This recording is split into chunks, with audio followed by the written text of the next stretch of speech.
No. No. No. Come on. Yes. Hey! What are you doing? Perfect.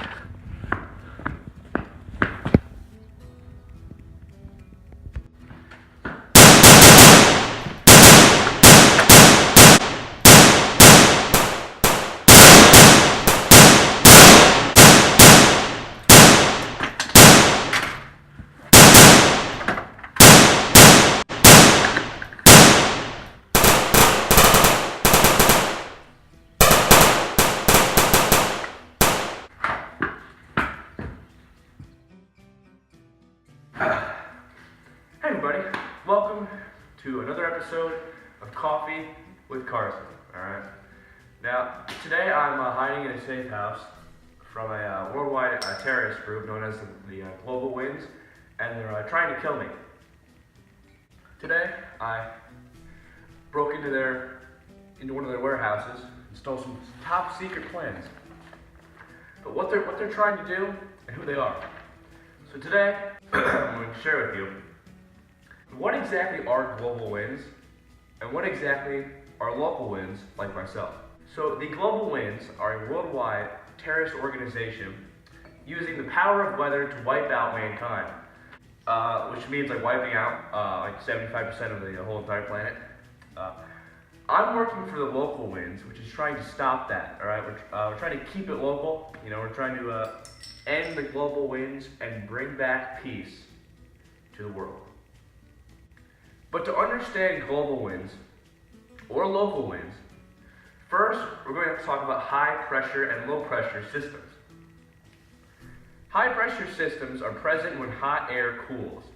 More specifically, it becomes less dense and sinks towards Earth's surface, spinning clockwise. High pressure systems are associated with calm winds, sunny and clear skies, dry, cool breeze, pretty much a perfect beach day, you know. The symbol for a high pressure system is a giant red H. It doesn't have to be giant, it's just preferably giant, maybe in capital, definitely capital, but you know, you may want it to be big so people notice it, you know. Now let's go on to low pressure systems. Low pressure systems are present when air warms.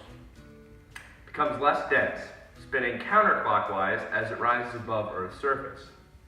Low pressure systems are associated with stormy, cloudy skies, warm air, moist air, strong winds, warm breeze, kind of like a One Direction concert. The symbol for a low pressure system is a giant blue L. Once again, it's capital, and you probably want it to stand out. Now let's get on to cold fronts and warm fronts.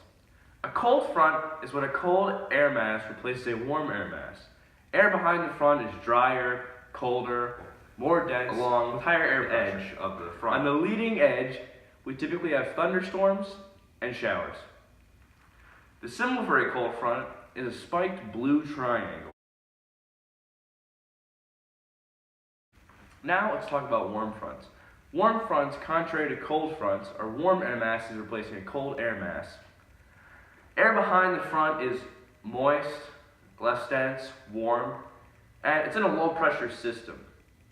So meaning along the front and a little bit ahead of the front is large continuous amounts of precipitation.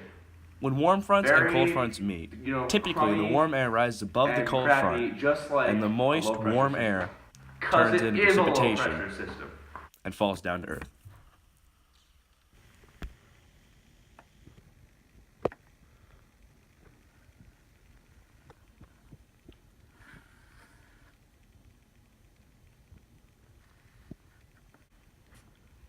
Alright, let's talk about wind. Wind is the movement of air from an area of higher pressure to an area of lower pressure. There are local winds and there are global winds. Let's talk about local winds. Local winds are the movement of air over a short distance. Now these can only occur when there's no air blowing from farther away. Now local winds are caused by unequal heating of the Earth's surface. Land and water. Land heats up faster than water does. So warm air rises above the land and the cold air from the water comes in under the warm air. This is known as a sea breeze. It kind of flip-flops during the night because if land heats up faster than water, then it cools faster than water. So the land cools during the night, and the water is still warm, but the land has rapidly cooled. So the cold air from the land comes in over the water, under the warm air, and this is known as a land breeze. Winds that blow steadily over long distances are called global winds. Now, what exactly causes global winds? Well, I'm here to tell you what causes global winds. Warm air rises at the equator, and cold air sinks at the poles. So on Earth's surface, air from the poles blows towards the equator.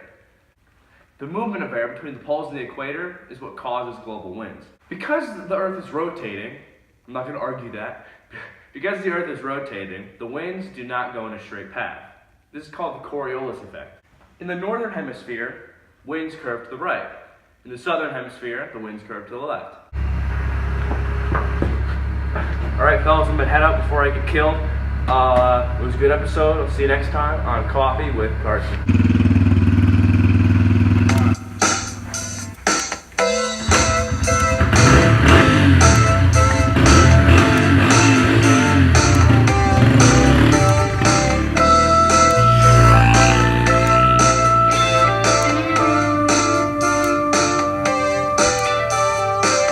You better watch what you say.